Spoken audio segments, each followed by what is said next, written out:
My driveway is mine. It's been there long before my neighbor Bob moved in. But now this arrogant bastard is standing on my property, smugly claiming that my entire parking area belongs to him. He doesn't show proof. No documents. Nothing. He just expects me to comply, like I assume other neighbors did when faced with his intimidation tactics.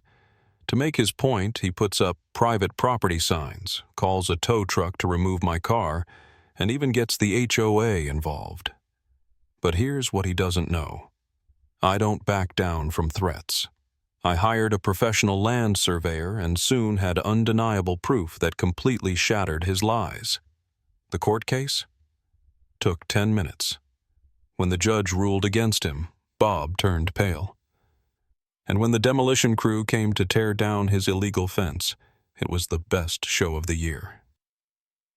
But let's go back to the beginning. It was supposed to be a quiet Saturday morning, the kind where you sip your coffee on the porch, let the dog laze around in the sun, and pretend, just for a moment, that the world isn't filled with entitled idiots. That moment shattered with an angry, rapid pounding on my front door, not a polite knock, not even an annoyed one.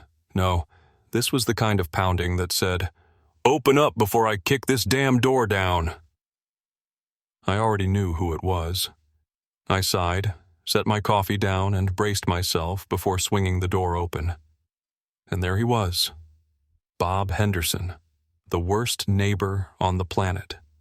Stocky, red-faced, and puffing up his chest like he was about to challenge me to a duel.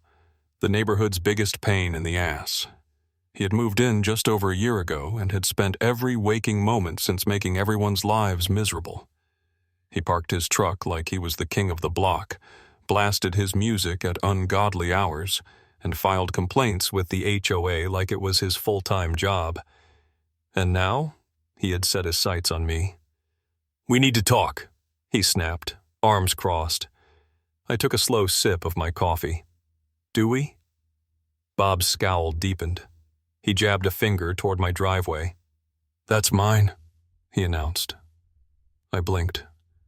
"I'm sorry, what?" "Your driveway," he repeated, each word dripping with condescension. "It's on my property. I had a guy check the records. You're encroaching on my land and I'm going to need you to move your crap." I stared at him for a long moment. Then I laughed. "Oh, Bob," I said, shaking my head.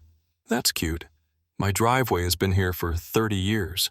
You moved in last year and now you think it's yours?" His lips curled into a smug grin. "I'm just being nice about it. But if you don't take action soon, I will." I took another long sip of my coffee and let out an exaggerated sigh. "Bob, if you actually had any real proof, you'd be waving it in my face. Instead, you're standing here making threats. So how about this? Go ahead and send me something official, and then we'll talk." His smirk widened. "Oh, don't worry. You will." And with that, he stomped off like he had already won. I shook my head, but a sinking feeling settled in my gut. Bob was a snake, and snakes never strike unless they think they have the advantage. 2 days later, I pulled an official-looking envelope from my mailbox. The return address? Bob's lawyer. Inside was a cease and desist letter ordering me to stop using my own driveway because it supposedly violated property boundaries. If I didn't comply, Bob would be forced to take legal action. I almost choked on my coffee. "This guy is actually serious?" I muttered as I shoved the letter toward my wife, Emily. She skimmed it, raising an eyebrow. "He really thinks he's got a case?" "No, he thinks he can bully me into submission," I corrected. "But two can play at that game." That same day, I called a professional land surveyor. If Bob wanted to go legal, I'd hit him twice as hard. But Bob wasn't done. By the end of the week, my driveway had 2 massive private property, no trespassing signs planted on either side. Then he tried to have my car towed. I caught the tow truck guy right before he hooked up my car and shoved my deed, property survey, and driver's license in his face. The driver immediately backed off, apologizing, saying that Bob had reported me for illegally parking on his land. I was fuming. "That's it," I told Emily that night. "I'm taking this straight to the HOA." But the next day, the HOA dropped a bombshell on me. "We were just about to send you a notice," the HOA president, Mrs. Langley, said. I frowned. "Notice about what?" She barely looked up from her desk. "Your driveway violates HOA property regulations." I stared at her. "Excuse me?" "We received a complaint and conducted a preliminary review," she said matter-of-factly. "It appears to be a violation."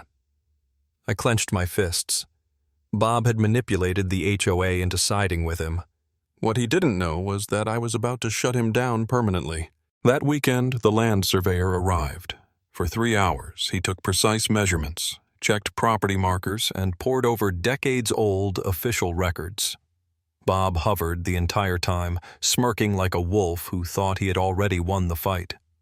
"You better be ready to pay up," he sneered. I ignored him. 2 days later, the official report landed in my inbox, and the results? Bob was 100% wrong. Not only was my driveway entirely within my property lines, but Bob's fence was actually encroaching on my land by 3 feet. I nearly danced with joy. I marched back to the HOA office with the survey results in hand. "Mrs. Langley," I said, slapping the documents onto her desk, "I suggest you rescind those fines before I take this to court."